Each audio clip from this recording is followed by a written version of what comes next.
Жалпы әрине қылмыспен күресу, алдын алу бұл мемлекеттің негізгі мақсаттарының бірі.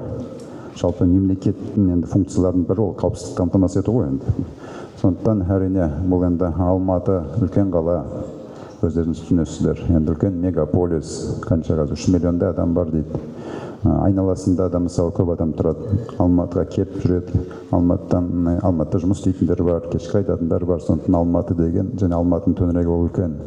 Сонда мегаполис, сіз айтып отырған енді елді мекендерде де осындай өте қайғылы, қиын жағдайлар болып жатыр. Сондықтан бұл әрине біздің ішкі істер министрлігіміз, тиісті әкімдіктердің ары қарай да осыдан қорытынды жасап, бұл бағыттарда жұмыстарды жандандыру керектігін көрсетеді. Неге олай болып жатыр? Оған енді ішкі істер министрлігі, тиісті енді жергілікті департаменттер өздері қорытынды жасайтын шығар. Әрине біз де бұл мәселелерді көтереміз. Сондықтан бұл бағыттарда жұмысты күшейту керек екені анық.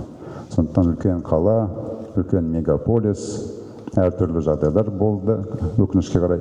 Бірақ енді әрине бұл енді осылай болады екен деп оған отыра беруге болмайды.